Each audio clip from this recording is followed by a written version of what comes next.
Assalamualaikum warahmatullahi wabarakatuh. Selamat pagi, selamat siang, selamat sore, dan selamat malam. Jumpa lagi dengan saya di channel Techno Meducation.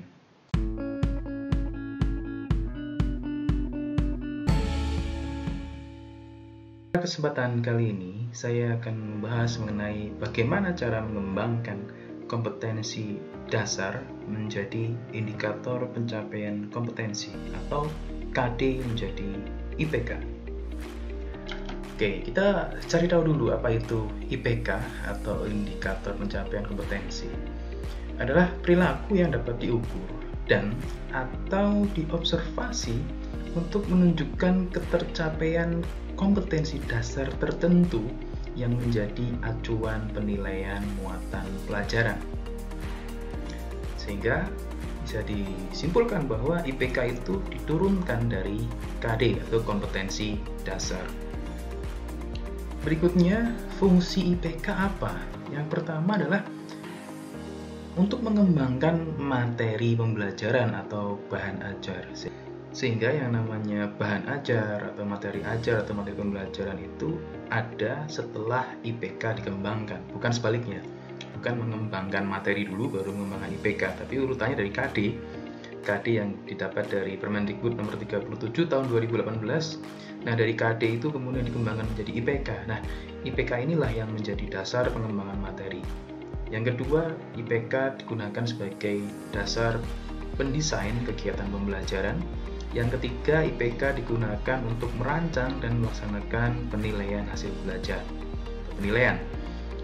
Sehingga fungsi IPK ini sangat krusial, sangat vital di sini karena untuk menentukan 3 unsur pembelajaran, yaitu untuk mengembangkan materi, mengembangkan kegiatan, dan mengembangkan penilaian hasil belajar.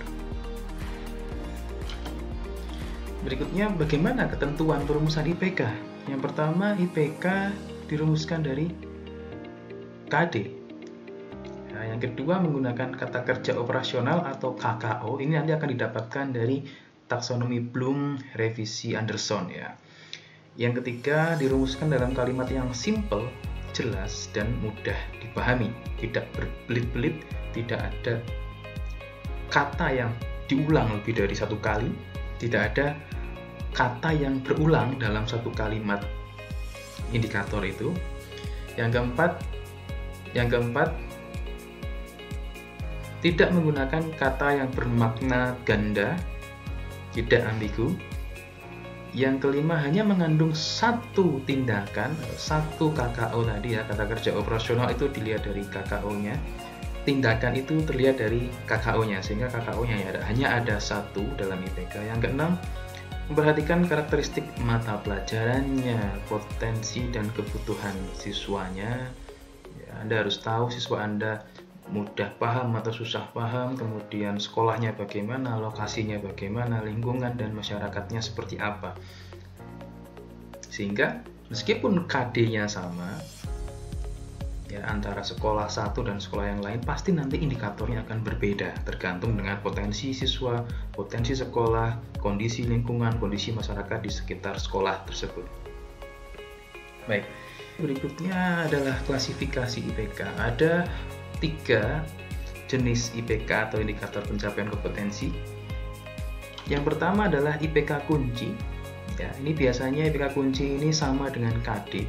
Yang menjadi kunci apakah KD itu sudah tercapai atau belum adalah IPK kunci. Ya, jadi IPK kunci ini nanti akan redaksinya sama dengan dengan kompetensi dasar. Yang kedua adalah IPK pendukung, yaitu IPK yang mendukung ketercapaian IPK kunci.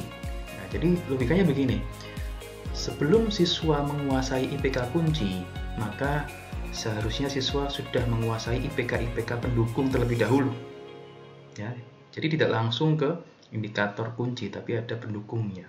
Nanti kita akan praktekkan ketika membuat IPK seperti apa sih pembagian ini. Yang ketiga adalah indikator pengayaan. Nah, ini adalah indikator yang melampaui IPK kunci, indikator yang melampaui indikator kunci, yang melampaui artinya materi yang disampaikan atau tujuan pembelajaran atau ini KD-nya melebihi dari IPK kunci dengan syarat siswa Anda mampu, ya, materi pelajarannya mungkin mudah, dan masih ada waktu yang tersedia, alokasi waktunya masih panjang sehingga bisa dikembangkan IPK pengayaan. Sehingga IPK pengayaan ini sifatnya adalah tidak wajib, sunnah, ya.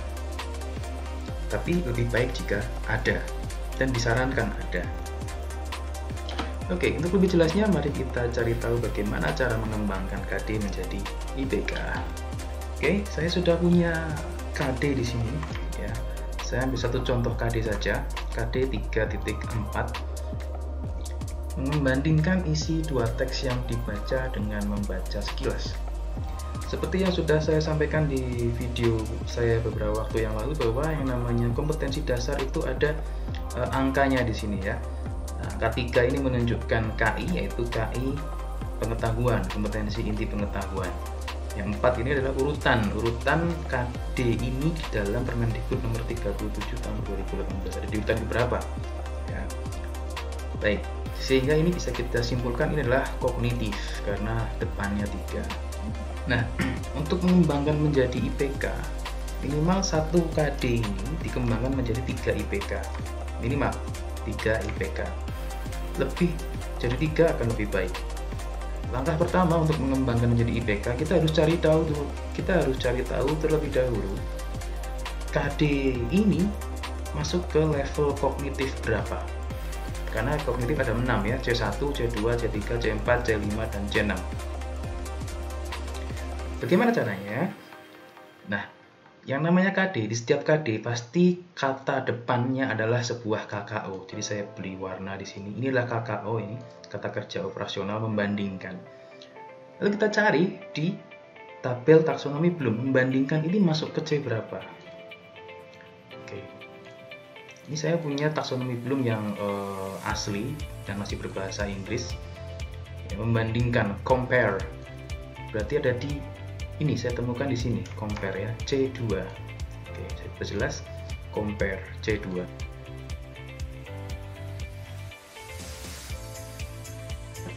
Ada di understanding, di pemahaman. Nah, sehingga kita simpulkan bahwa level atau tingkat KD ini adalah C2. Nah, ini adalah C2. Oke. Sehingga otomatis butuh IPK pendukung, ya. IPK pendukung itu IPK sebelum mencapai atau IPK yang digunakan untuk mencapai IPK kunci. IPK kuncinya C2, maka otomatis IPK pendukungnya harus di bawah IPK kunci. Nah, ini kebetulan saya C2 di sini, sehingga langsung ke IPK kunci. IPK kunci saya letakkan di paling bawah di sini, di IPK terakhir. Ya, ini sama, membandingkan teks yang dibaca, ya, membandingkan isi dua teks yang dibaca dengan membaca teks sekilas. Oke, sama dengan KD, dan ini adalah IPK kunci, dan levelnya adalah C2. Sehingga seharusnya di sini adalah C1 dan di sini juga C1. Ya. Tidak boleh C3. Boleh C3 kalau kita akan bikin lagi di sini adalah indikator pengayaan. Boleh C3. Ya, boleh C3, dan itu harus berurutan C1, C2, C3. Nah, maka supaya siswa bisa membandingkan, di sini kata kuncinya membandingkan, maka siswa harus bisa apa dulu? Maka saya cek C1, di C1 ada KKU apa saja. Oke, kita lihat di C1 ada memilih, mendefinisikan, mencari, how, melabeling, membuat list, menjodohkan, memberi nama, on it, recall, relate, select, dan seterusnya. Nah, saya memilih 2 di sini. Ya, jadi ini pilihannya terserah tadi.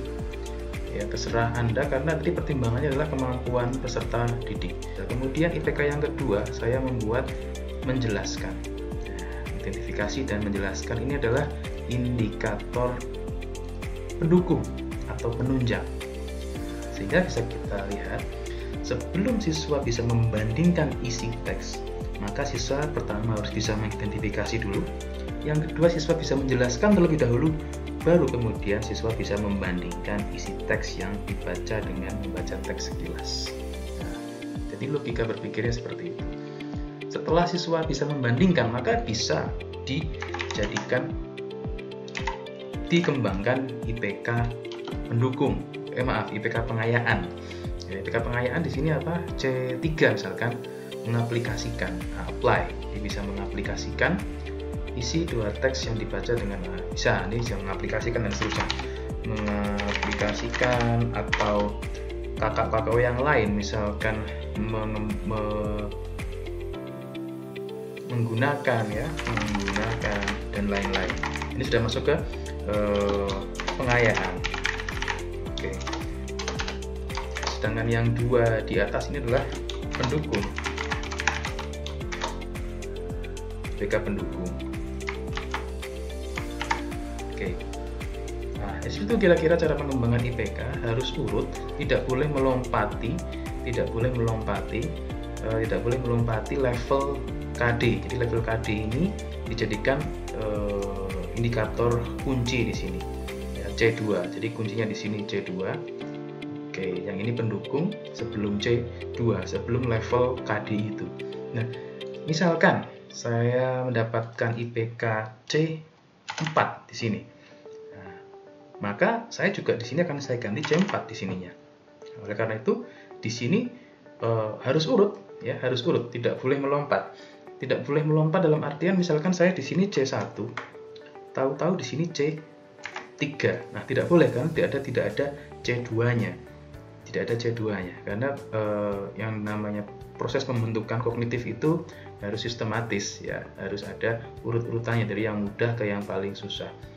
Lalu bagaimana supaya boleh? Ini boleh C2. Nah, kita mulai dari C2, C3, C4. Kenapa tidak mulai dari C1?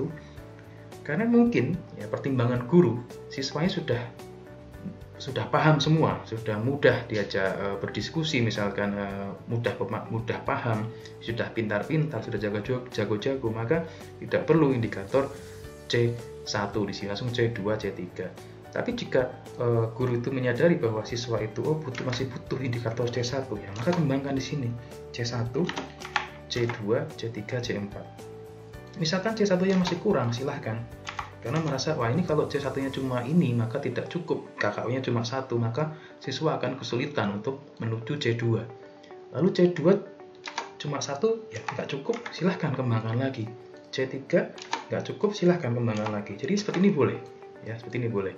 Yang tidak boleh adalah melompat seperti tadi. Misalkan ini C2, C2, C2, ini C1, C1, C1, C1. Tahu-tahu C3, C2-nya mana? Nggak ada, nggak boleh. Ya. Ini jadi C2-nya, C1-nya boleh 2, kemudian baru C2, boleh C2 lagi, atau C1-nya 3, di sini boleh. Ya. Kemudian C2 lagi juga boleh, C3 baru C4, atau tambah lagi C3-nya 1 di sini, C3. Oke. Seperti itu boleh. Baru kemudian pengayaan berarti C5. Nah, jadi seperti ini. Kata kuncinya ada indikator kunci, ada indikator pendukung dan pengayaan. Nah, itu kalau C4. Lalu bagaimana kalau mendapatkannya C1? Nah, maka kuncinya juga C1 di sini. Nah, saya ambil contoh di sini. Saya hapus dulu. Maka saya ambil contoh di sini C1, kuncinya C1. Indikator kuncinya, maka indikator pendukungnya ya mau tidak mau harus C1 juga. Tidak bisa menggunakan indikator pendukung C2, C3, tidak bisa karena indikator kuncinya atau KD-nya ini C1 levelnya. Sehingga indikator kuncinya di sini juga harus C1. Dan pendukungnya juga C1. Terserah C1-nya mau berapa, mau 3, mau 2, mau 4, ya, yang penting masing-masing indikator ini memiliki kata kerja operasional yang berbeda, tetapi masih dalam satu level C1. Karena C1 di sini ada banyak KKO-nya, ya. Ada choose, ya, sampai Y di sini, ya. Ada banyak. Sehingga bisa digunakan beberapa untuk digunakan sebagai KKO pendukung atau indikator pendukung. Baik, itu 1 KD. Jadi satu KD ini minimal dikembangkan menjadi 3 indikator pencapaian kompetensinya, mencakup IPK pendukung, IPK kunci, dan IPK pengayaan. Baik, itulah bagaimana cara kita mengembangkan KD menjadi IPK. Mudah-mudahan bermanfaat. Demikian, terima kasih. Assalamualaikum warahmatullahi wabarakatuh.